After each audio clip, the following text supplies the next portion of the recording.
I want to introduce myself. I am Sylvia Weaver. I have lived in Haldimand County all my life. I am married to Dawn Weaver, and this year we celebrated our 60th wedding anniversary this month. We have 3 children, Anne-Marie, Brian, and Mary Ann. I have always been interested in local history. I was a member of Haldimand Genealogical Society for 10 years and a member of Heritage Haldimand for 8 years. The Black history of Canfield was a forgotten history, and I felt it was particularly important to research and document this information. This has been a wonderful opportunity to meet the descendants and hear their stories. The following PowerPoint presentation was compiled by years of research on the history of Canfield. Barb Top assisted me with her computer skills. Both Barb and I are members of Heritage Haldimand, and together we were invited to make several PowerPoint presentations in Haldimand. This was Heritage Haldimand's 150th sesquicentennial project. Later, Heritage Haldimand made an application to the Community Partnership Program for a Black settlement marker in Canfield. I was surprised on how many people who were unaware of the Black settlement in Canfield. I took great pride in researching this project to uncover this important part of Haldimand's history in this small village of Canfield. It was a safe place for the runaway slaves, where the local citizens showed them respect, compassion, and acceptance. Heritage Haldimand partnered with the Canfield Hall Committee and unveiled a Black settlement marker on September the 24th, 2017. Not only do I want to remember the history of the Underground Railway and Black history, but also to remember Canfield, this little hamlet who made their community a safe haven for the freedom seekers who were fleeing from the unjust conditions in the United States. In the 1700-1800 period, slavery was firmly entrenched in the United States. The Muslim-Arab slave trade was highly active and shared a part of African history. The European countries saw a profit in selling and owning slaves. The first slave traders to sail down the West African coast were the Portuguese in the 15th century. Later, the British, Dutch, French, and Scandinavians followed.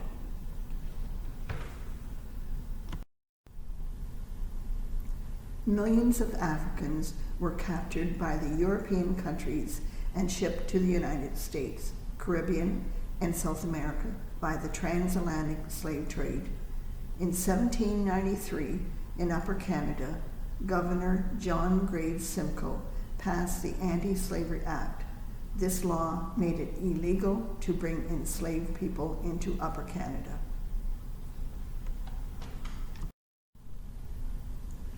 When the Europeans arrived in Africa, they forcibly kidnapped men, women, and children.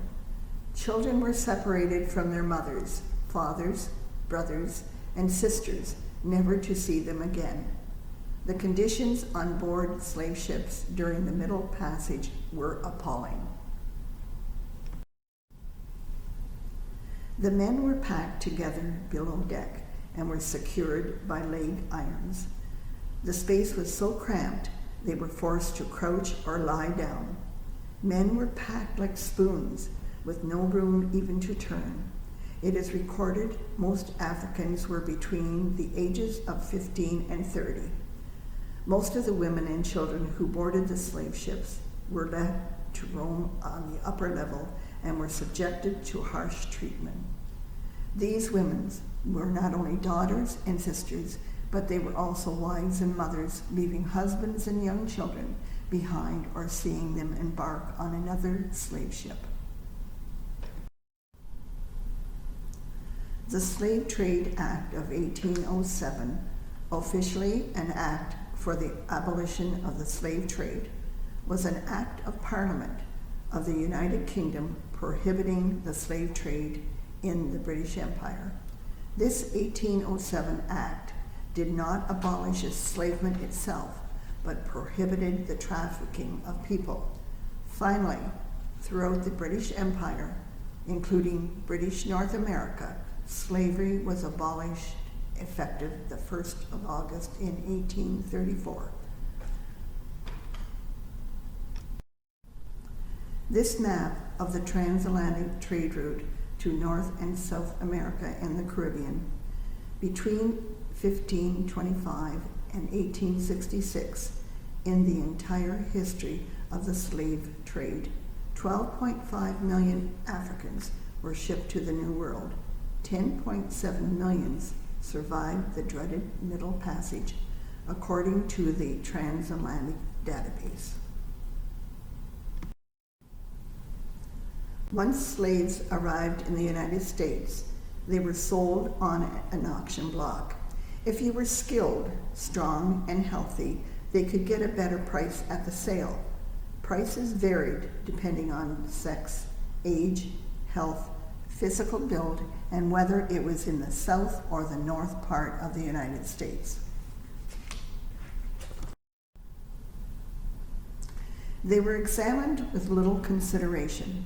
The buyers pulled their mouth open to see their teeth, pinching their limbs to find out how muscular they were, walking them up and down to detect any signs of lameness, making them stoop and bend in different ways, that they might be certain that there was no concealed rupture or wound.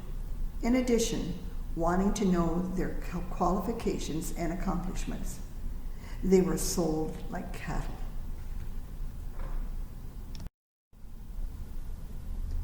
In United States history, the 1793 First Fugitive Slave Act was in the geographic area of the United States. The following states abolished slavery: New York in 1799 and New Jersey in 1804, Ohio in 1803, Indiana in 1816, Illinois in 1818, Michigan in 1837, Wisconsin and Minnesota in 1858. The act protected a free Negro, as they were called, or free black. It was a legal status. These areas included both freed slaves, called freedmen, and those who were born free.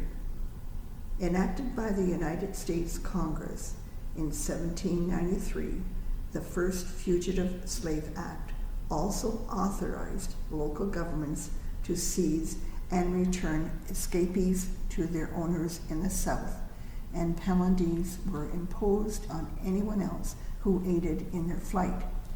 The Fugitive Slave Acts were amongst the most controversial laws of the early 19th century. It guaranteed the owner the right to recover an escaped slave and required citizens to help in return of the escaped slaves. They were only required orally to state that this person was a runaway before a state or federal judge. Slave life varied, greatly depend on the owner and other factors. If they were placed on a plantation, the slaves were generally given one set of clothing a year. The adults were given one blanket rather than beds. Some slaves were forced to sleep on the damp ground. Early plantation slaves had little or no furniture. They worked in the fields from sunup to sundown, 6 days a week, and consumed food sometimes not suitable for an animal to eat. They worked 10 hours a day to produce 1 pound of cotton. Enslaved people were punished by whipping, shackling, hanging, beating, burning, mutilation, branding, rape, and imprisonment. Punishment was also meted out in response to disobedience or perceived infractions. The law prohibited slaves with virtually no protection from their masters because they were considered legal property. On larger plantations, this power was delegated to overseers. As punishment, slaves were routinely beaten. If the slaves did not obey the rules of the master, or if they were caught trying to escape, there was severe punishment. They would whip the slaves or separate them from their families. Education of slaves was prohibited. Ministers were not allowed to perform marriages. Slavery did not recognize the sanctity of marriage. The Underground Railroad was operated by courageous people willing to hide, feed, and assist the fugitive slaves until passage to freedom could be arranged. It was not a railway. It was not underground, nor did it have tracks. It was a secret operation that assisted black families who were escaping slavery. Many of the involved groups who helped were Quakers and Methodists, city people, farmers, freed blacks, and anti-slavery sympathizers who provided money for wagon passages and food. Women played a key role and contributed greatly to the abolition movement. The fugitives would hide by day and travel by night in a zigzag path, which was the safest route. By the 1820, definite escape routes with high success rates were established. Many crossed into Canada from Niagara, Windsor, Nova Scotia, and Quebec. The lake, river, and railroad were all ways to escape to the land of freedom.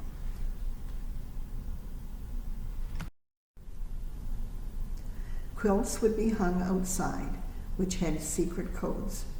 They were visual maps with built-in instructions. Meeting places and locations were hidden within the lyrics of gospel songs. The slaves had a long way to travel, and they would disguise their identity, posing as the opposite sex, white people for those with lighter skin, free blacks, invalids, servants, or even posed as dead people, where they would ship themselves in crates and coffins to reach their destination.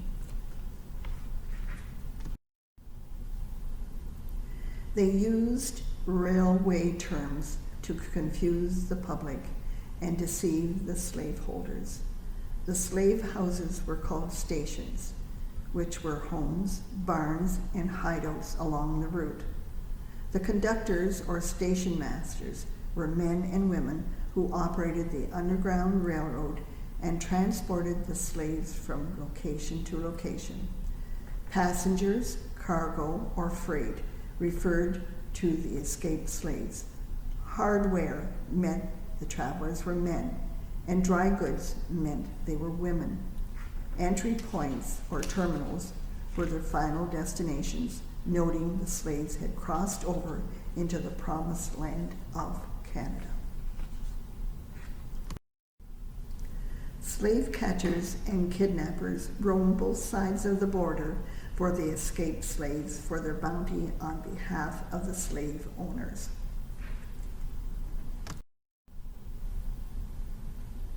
The new 1850 Fugitive Slave Act strengthened the enforcement measures of the 1793 version of the first Fugitive Slave Act to appease Southern slaveholders. The second Fugitive Slave Act became law requiring all citizens in the United States to support the slave system. There were severe consequences for anti-slavery sympathizers and abolitionists. This only acted as a greater motivation of the Underground Railroad, increasing their efforts to help more slaves to escape. The anti-slavery activists created the Vigilant Association in Philadelphia, which helped fugitive slaves resettle in Upper Canada. One of the most famous conductors was Harriet Tubman, called Moses. She was born into slavery around 1820 in Dorchester County, Maryland, USA. Based out of St. Catharines for 10 years, she personally helped approximately 300 slaves to freedom over the course of 19 trips from the South. Once the freedom seekers arrived in Canada, the land of freedom, some traveled from Niagara on an old Indian trail just north of Azoff or Canfield. This map of 1828 shows the different locations of the various tribes and trails where the Six Nations Indian lived. This was the only trail from Niagara to the Grand River at that time. Today, it is known as the Indiana Road. The village of Canfield was first called Azoff after a town in Russia. In 1837, the first recorded black settler to this area was Samuel Cooper. He had been in the area for several years, and there is a record of him paying taxes. There were only 2 homes between Azoff and Cambro at that time. In the 1840s, Stepney Street came from West Virginia, where he escaped to Canada by the Underground Railroad. Traveling under the name of Frank Hammond, he was one of the earliest settlers in Azoff. Stepney was born in 1807 and married Lucy Kennedy. 6 weeks after his arrival in Upper Canada, his family joined him. Around 1844, they settled in Azoff. The first Baptist church services were held in Stepney and Lucy Street's home for a few devoted Christians by the name of Allen, Bailey, and Taylor families. It was located on the southeast corner of Highway number 3 and 56, Lot 12, Concession 1 South in North Cayuga Township. It was a humble beginning as they used their 10 by 14 log cabin for their 13 children and served as a place of worship, their kitchen, dining room, and sleeping quarters for 9 years. He built a log chapel for a growing congregation for the Baptist denomination. He was a deeply religious and devoted man. In 1851, there were 137 African Americans living in North Cayuga. This was the largest population in Haldeman. Other black families were living in Moulton, Seneca, and Oneida townships. Moulton and Dunville were the second highest for blacks living in their community. Many were listed as teenagers being Canadian-born, which suggests there was a significant population in Upper Canada as early as the 1820s. Most shared the same jobs as they were either farmers or laborers. By 1851, the population of North Cayuga was growing fast. On the second concession south, the very first log chapel was of the Baptist denomination was built on Lot 10, Concession 2. These early settlers were the Morrises, Green, Williams, Phillips, Burke, Cable, Stewart, and Cooper families. The chapel was eventually torn down. Later, it became the property of Flavis Murphy, Barb Topp's great-grandfather. Many of these black families had their burial grounds at the chapel and on their property. There are several forgotten cemeteries in this area which are not recognized today.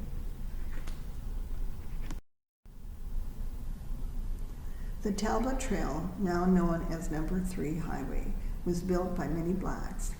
In 1852, the Grand Trunk Railway was completed through Azoff, which also gave them an opportunity for employment.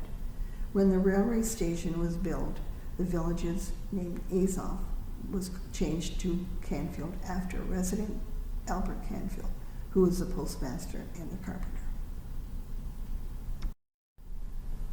This opened the area, and Canfield was one of the many stagecoaches stops along the Talbot Trail.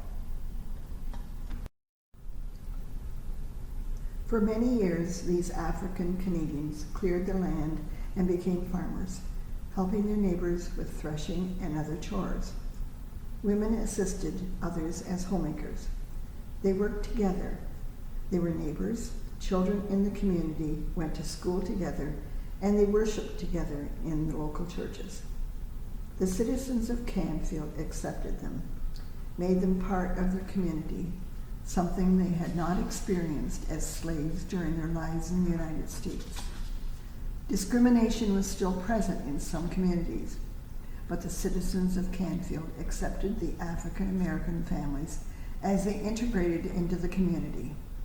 Perhaps one of the reasons is Canfield was a small village in a rural community where neighbors depended on each other for support in their farming operations. In 1863, American President Lincoln signed the Emancipation Proclamation, abolishing slavery, and many of the black families returned to the United States or moved away. Others stayed in Canfield, as this was the only life they had ever known. The families were now intermarrying with each other. The end of the American Civil War in 1871 was another factor. Many blacks attended the Baptist Church. Some attended the Wesleyan Methodist Church as well. The church was known as the Old Canfield Church, which stood on the southwest corner of James Hadley's farm, and the New Connection Methodist Church was on the location of the northwest corner of the late Fred Gowing's property in Canfield. These churches closed when the present United Church was built in 1884. When Stepney Street purchased the land on the corner of Highway 3 and Haldeman Road number 32, services were held in his log chapel until 1882, when the brick North Cuba Baptist Church was built. Stepney died around 1878, but his wife Lucy lived in to see the opening of this church. This became a highly active church where both white and blacks attended, enjoying the toe-tapping spiritual songs. The church was approached by the Amherstburg Black Baptist Association, requesting that this church to be used for blacks only. The North Cuba Baptist congregation refused and said it was for all people of both race and faith. Their choir was invited to the Inman Road Hall to entertain. They held picnics, garden parties, and many marriages took place there. The three Baptist churches in the area, North Cuba, Windecker, and Cambro, came together to baptize the parishioners in the Grand River at Windecker Baptist Church.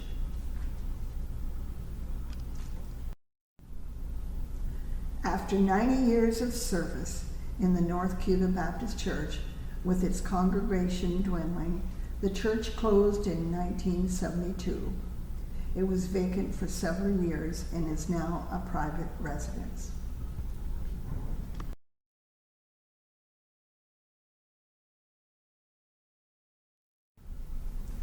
The black children integrated into the school system like any other child in the community.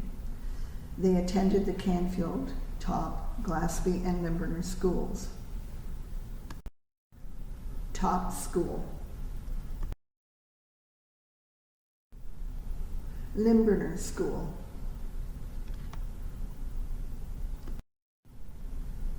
Glaspie School. By 1877, many former slaves were landowners and lived on the Haldeman Road number 32, which is the extension of 56 Highway. Many of us know it as it is called the Darky Side Road.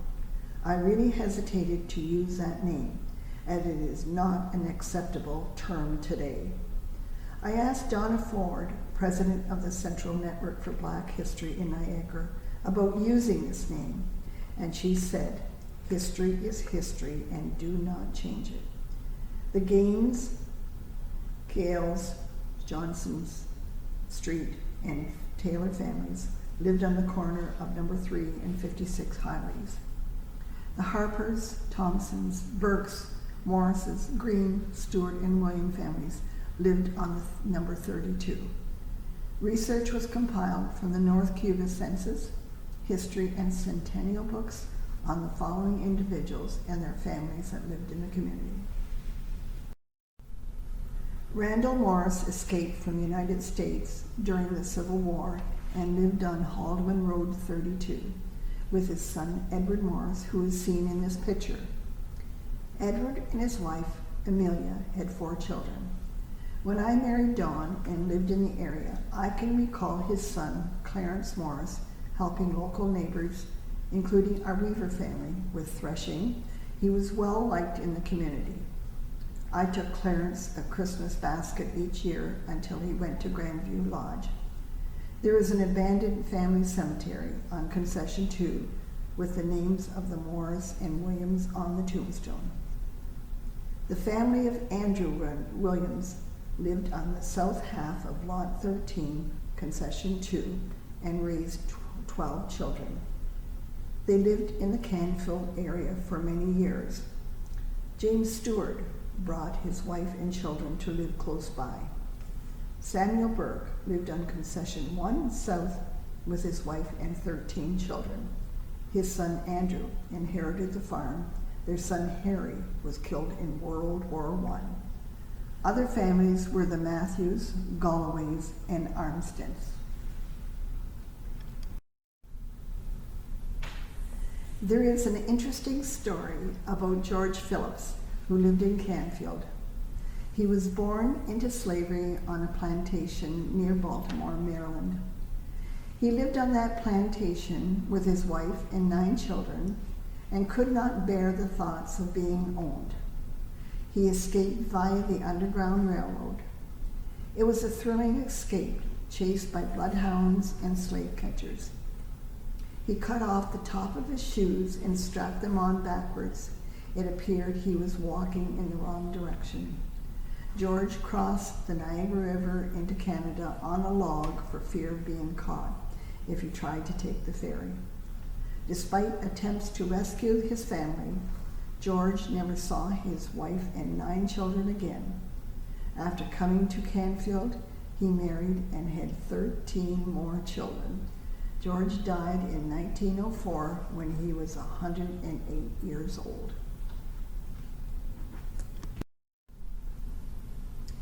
In the early 1800s, Charles Duncan was known as a leader in Niagara.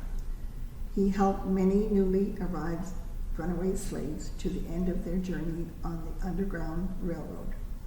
In the 1851 North Cuba Census, Charles Duncan was a patriot of the family and listed with his wife Letitia and sons Charles and George. By 1871, Charles Duncan Sr. and his large family had settled in Seneca Township on the first concession on the Indiana Road, where he donated a corner of his farmland to build the African Methodist Episcopal Church for the small black community of Stewarts, Morris, Johnsons, and Hunt families.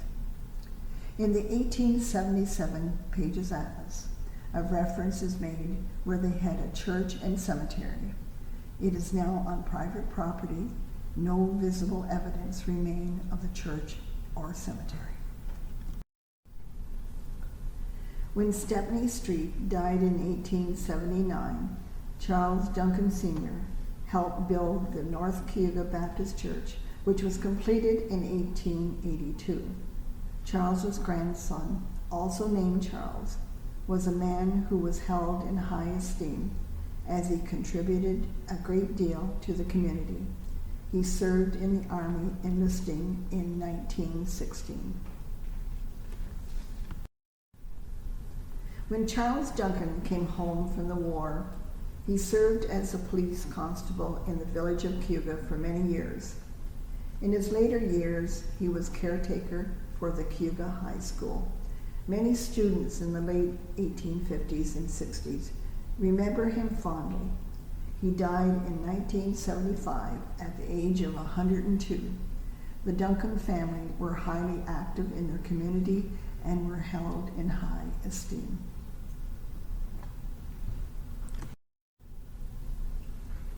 The Barnes family, too, were one of the early black families to settle in Canfield. William Alexander Barnes Sr. married Henrietta Street and lived in Canfield for a short time before moving to Cayuga.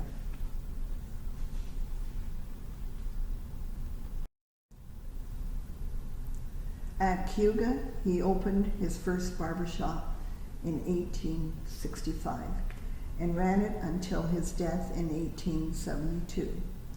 His wife Henrietta would make hairpieces for lady customers. His son, William Andrew Barnes, Jr., took over the business at age 16, supporting his widowed mother and 6 siblings. At that time, the price of a shave was 6 cents and haircuts were 12 cents. Another barber came to town, which would be his competition. When he was told the story on how this young man was supporting his mother and siblings, instead of starting his own business, he decided to work for the young William Barnes. Barbering became a family tradition. William Barnes Jr. was known for singing while working. His brother Arthur, known as Step, he would dance around the barbershop to entertain the customers and play tunes on the fiddle when he was not busy. William Andrew Barnes, his wife Caroline, as known as Carrie Stewart, she was the niece of Harriet Tubman, the famous abolitionist. Carolyn Stewart is a daughter of William Henry and Harriet Stewart, brother to Harriet Tubman. Carrie Barnes died in 1931 and is buried in the Street Family Cemetery. William Sr., William Jr., Arthur, known as Step, Ernest, and his nephew Robert Street all carried on the barbering business. It was a popular local hangout for men to catch up on the latest news and gossip. William Andrew Barnes Jr. died in 1943, and this was the last burial in the Street Family Cemetery. His son, Lorne Barnes, known as Barney, broke the tradition of barbering and became a mechanic, repairing small engines, welding, and skate sharpening at his garage in Cayuga. Betty Barnes Brown is holding this picture of her father, Lorne Barney, and his wife, Ines Johnson Barnes. Betty's daughter, Wendy Orry, who lives in British Columbia, told me the newspaper clipping was incorrect, stating it was her grandparents, Lorne and Ines Bond, not Stepney and Lucy Street. The family were musically inclined, playing in the Cayuga concert band, at garden parties, and fall fairs. They were involved members of the community, and Lorne was a long-time volunteer firefighter. He was also the chairman of the historical committee for the 1959 centennial celebrations in Cayuga. The Barnes family had all contributed to the community by being upstanding citizens, honest businessmen, and active volunteers. Barnes family picture of 4.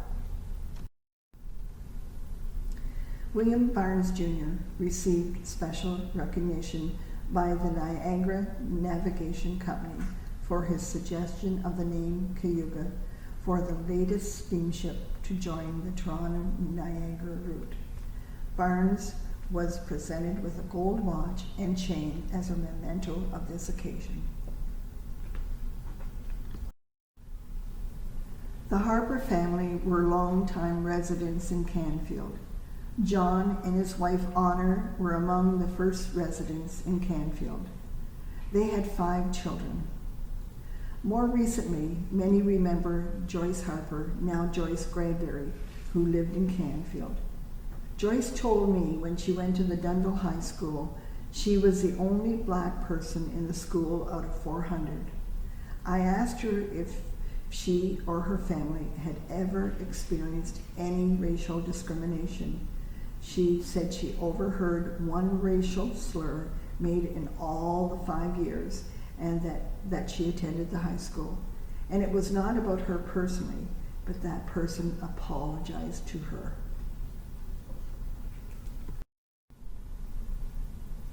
I can remember the day Joyce was called out of school and was given the terrible news her mother had died. Her mother was visiting in the Exchange Hotel, which was close to the railroad tracks. For some reason, she stepped in front of the train and lost her life. Joyce was popular at school and went on to become a registered nurse. She now lives in Indiana. Recently, she told me in all the years she lived in Canfield, there was no problem with discrimination. She has so many good memories of Dunville and Canfield. She said, "Canfield is my home." Recently, Janet Nesbun from Texas discovered William Harper's artwork in an estate sale. He was the son of John and Honor. William became a famous artist, and his work is displayed in renowned institutions as the Metropolitan Museum of Art in New York and in the National Museum of African American History and Culture Smithsonian Institute in Washington, D.C. Zach, another son, lived in Canfield on the east side of the railroad tracks. Nelson lived in the west part of the village.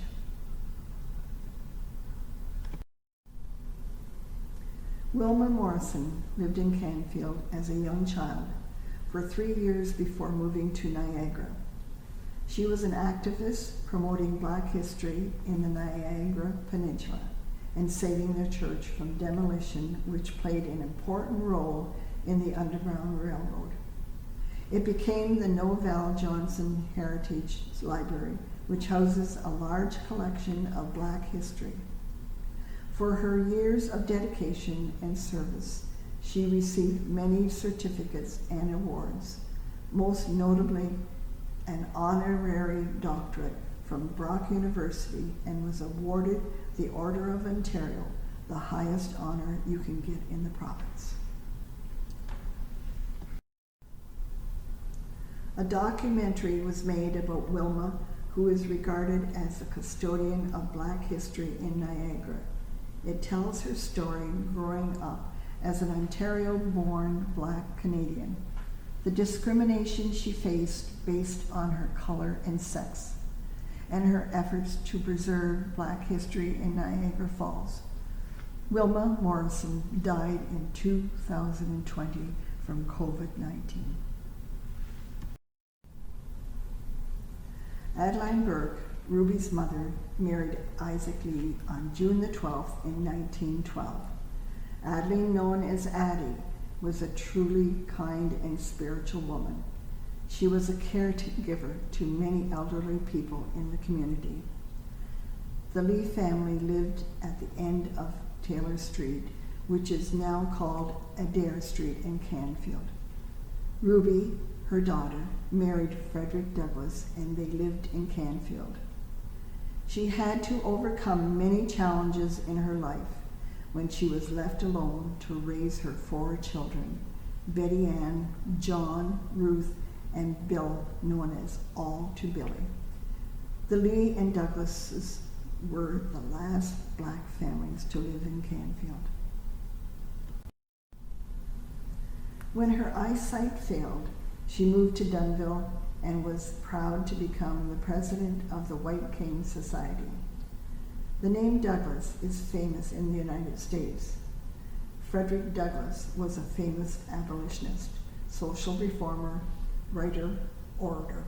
Billy Douglas' family is confident he is their ancestor. The Street Family Cemetery is located off Haldeman Road number 32 in the bush, 1/4 mile behind the former North Cuba Baptist Church. The cemetery has been unattended for many years, and the tombstones are broken and crumbling into the ground. It is on private property.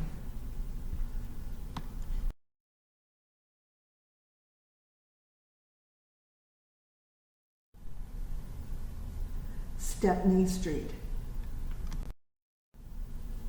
William Barnes. Charity Harper. The street family history shows 11 burials in this cemetery. In 2008, Betty Brown, Michael Conkle, a resident of Dunville, descendants, a group of concerned citizens, historical organizations, representatives of the municipal and provincial government were unsuccessful in their attempts to initiate access and restoration of this cemetery. On September the 24th, 2017, the Black Settlement Marker was unveiled in Canfield. Thank you to Haldimand County, Katrina Schmidt, liaison of the Haldimand Community Partnership Program, Ann Uni, curator of the Edinburgh Square Heritage and Culture Center, Karen Richardson, curator of the Haldimand's Culture Center, and Barb Top of Heritage Haldimand for their assistance in making this project possible. Haldimand County gave us 35% of the $10,000 budget, and Donna Bailey, who loaned us her underground quilt. I want to thank the individuals and organizations who helped me with my research.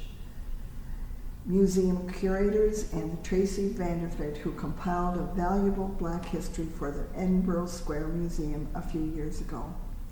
April Kermensky of the Dunville District Historical Association, the Remember When books by Lauren Sorge, Dan Reichsky, Francis Top, my husband, Don, and those who gave me pictures and told me about their experiences when they lived in Canfield.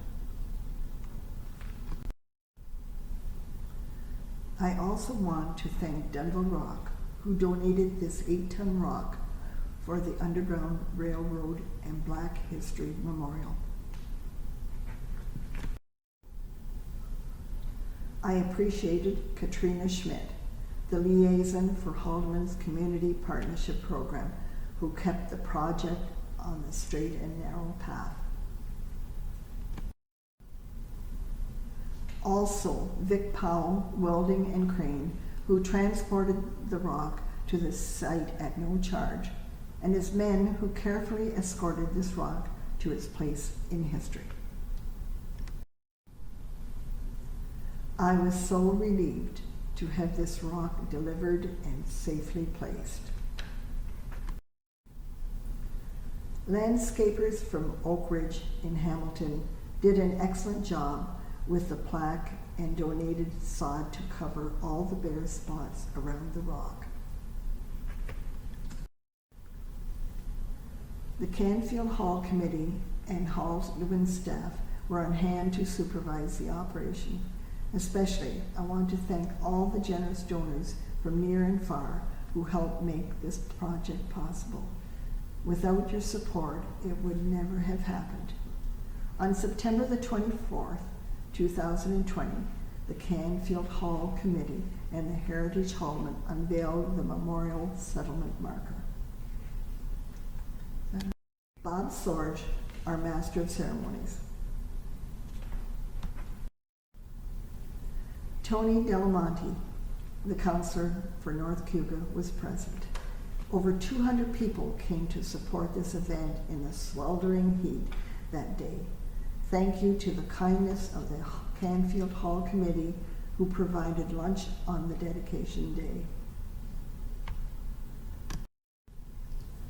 Black organizations from Hamilton and Niagara, local and former Canfield residents, politicians, Haldimand County staff, church leaders, historical groups, and interested families were present from all over Ontario. Donna Ford.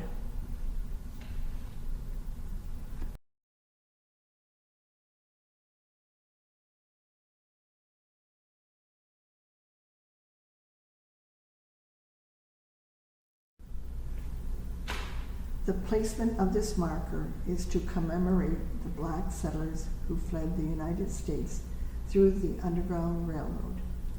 Heritage Haldeman, Canfield Community Center, and Haldeman County in partnership offered this recognition. For the slaves coming from the United States to Canada, the Indiana Road to Canfield was a passage to freedom. The first known settler was Samuel Cooper in 1837. In 1844, the church services to take place was in Stepney and Lucy Street's home in the village of Canfield. By 1851, the North Cayuga census identified 137 black settlers living in Canfield and the surrounding area. The land previously deeded by Mr. Street, the Brick Baptist Church, was built on the corner of number 56 and number 3 highways. This small community was a safe haven which welcomed the blacks with respect, compassion, and acceptance. Residents and the new settlers lived, worked, and attended schools and worshiped together in Canfield. Graham Bashew of Windecker Films made a short video the day of the dedication that September.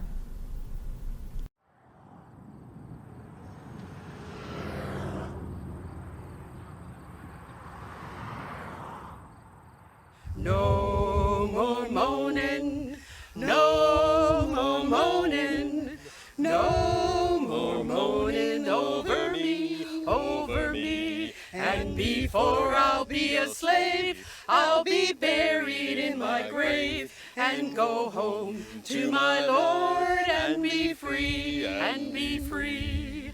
There'll be singing, there'll be singing, there'll be singing over me, and before I'll be a slave, I'll be buried in my grave, and go home to my Lord, and be free, and be free. In 1851 census, there were 137 blacks and their families living in Canfield and the area. Many traveled from Niagara on the Indian Trail, known as the Indiana Road today. This community showed them compassion and respect. These new settlers cleared the land. They became farmers, helping their neighbors with threshing and other chores, while others worked on the railway that passed through the hamlet. All the children in the community went to school together. The families worshiped together in local churches. The citizens of Canfield accepted the new settlers and made them part of their community, something they had not experienced as slaves during their lives in the United States. There'll be singing, there'll be singing, there'll be singing over me, and before... Most of the people that lived here, the black folks in Canfield, were a result of the Underground Railroad. They crossed by the lake, they crossed in other places in Ontario, and they made their way to Canfield, and Canfield was very welcoming to the people. The big thing for them, though, was that they wanted their freedom, and they gained it, and they were able to raise their families and live a free life, not being dictated by someone else. To my Lord, and be free, and be free. Oh, freedom, oh, freedom, oh, freedom over me, and before I'll be a slave, I'll be buried in my grave, and go home to my Lord, and be free, and be free. Oh, freedom, oh, freedom, oh, freedom over me, and before I'll be a slave, I'll be buried in my grave, and go home to my Lord, and be free, and be free.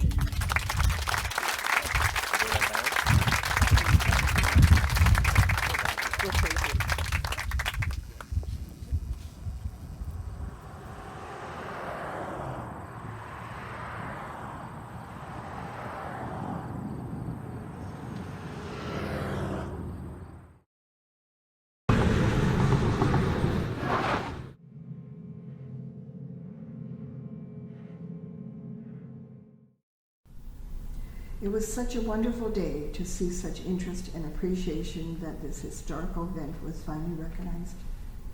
A framed list of all the donors has been put in the Canfield Hall.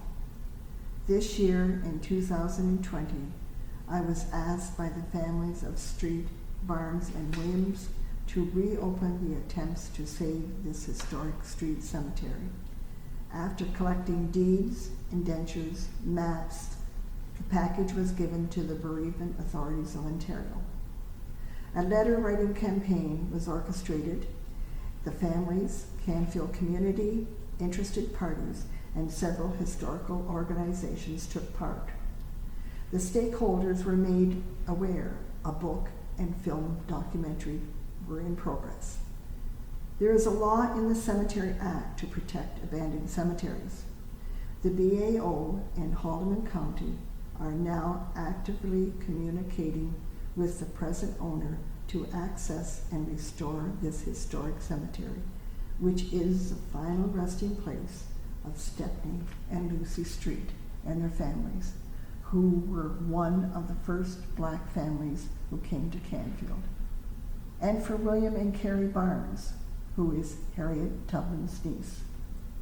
It may take months before the families can visit their ancestors in this resting place, but I have remained positive our goals have been reached. In the 1850s, 60s, both my ancestors and my husband's Don's family lived in the Canfield area and were neighbors of the Black community.